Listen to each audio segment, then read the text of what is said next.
नमस्कार दर्शकों। महाभारत की ये कथा बहुत ही रोचक और रहस्यमयी है, जिसमें ये बताया गया है कि माँ गंगा ने अपने 7 पुत्रों को क्यों मार दिया और राजा शांतनु क्यों चुप रहे। इस कथा के पीछे अतीत का एक श्राप छिपा हुआ था, जिसके कारण ये पूरी घटना घटी। इस कहानी की शुरुआत अष्टवसु मतलब 8 वसु से होती है। वसु देवता होते हैं, जो देवताओं के एक समूह का इस हिस्सा हैं। एक बार अष्टवसु अपनी पत्नियों के साथ पृथ्वी पर भ्रमण कर रहे थे। तभी उनकी नज़र महर्षि वशिष्ठ के आश्रम में पाली जाने वाली नंदिनी गाय पर पड़ी। इस गाय के बारे में कहा जाता था कि यह दिव्य थी और इसके दूध से अमृत तुल्य प्रभाव प्राप्त होता था। वसु में से एक, जिसका नाम प्रभास था, उनकी पत्नी को वह गाय बहुत पसंद आ गई। उसने अपने पति से कहा कि वे इस गाय को ऋषि वशिष्ठ के आश्रम से ले आएं।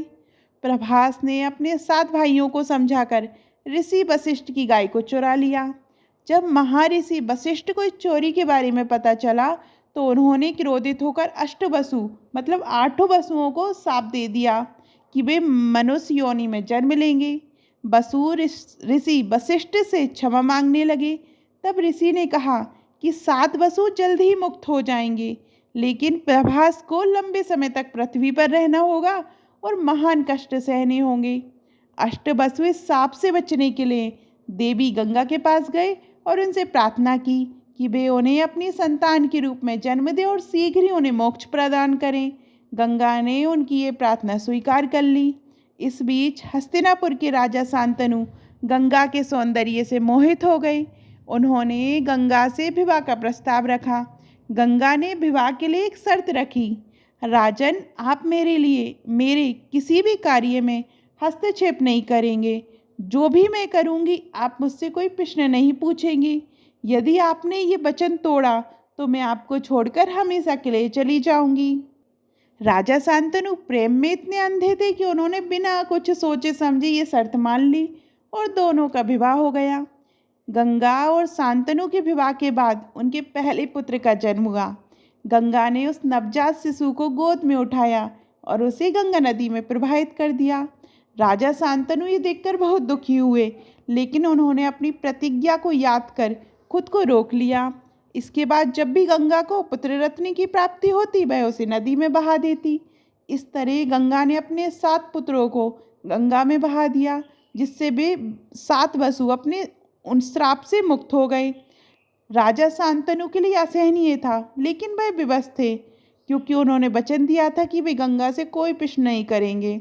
जब गंगा का 8वां पुत्र हुआ और वह उसे नदी में प्रवाहित करने जा रही थी, तब राजा शांतनु खुद को रोक नहीं पाए और गंगा से विनती की, गंगा, ये तुम क्या कर रही हो? तुमने मेरे 7 पुत्रों को पहले ही नदी में बहा दिया, लेकिन मैं अपने इस पुत्र को खोने नहीं दूंगा। राजा शांतनु का ये कहना था कि गंगा ने कहा, राजन, आपने अपना वचन तोड़ दिया। अब मैं आपको छोड़कर चली जाऊंगी, लेकिन मैं इस बालक को नहीं मारूंगी। मैं इसे अपने साथ ले जाऊंगी और उचित शिक्षा देकर इसे वापस दूंगी। ये कहकर गंगा अपने पुत्र को लेकर अंतर्ध्यान हो गई। गंगा द्वारा बचाए गए 8वें पुत्र का नाम देवव्रत रखा गया। यही आगे चलकर भीष्म पितामह बने।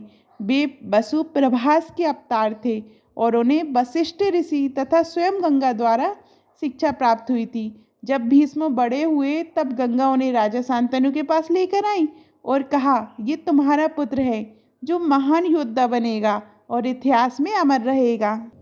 माँ गंगा ने अपने 7 पुत्रों को मारा नहीं, बल्कि उन्हें उनके पूर्व जन्म के श्राप से मुक्त किया। उन्होंने वसु के वचन को पूरा किया और राजा शांतनु को भीष्म जैसे महान योद्धा की संतान दी। भीष्म ने आगे चलकर महाभारत में महत्वपूर्ण भूमिका निभाई और अपनी कठोर प्रतिज्ञा के कारण इतिहास में अमर हो गए। आपको माँ गंगा की ये कथा कैसी लगी, कमेंट में ज़रूर बताइएगा। और अभी तक आपने हमारे चैनल धार्मिक चमत्कार को सब्सक्राइब नहीं किया है तो सब्सक्राइब करिएगा। धन्यवाद।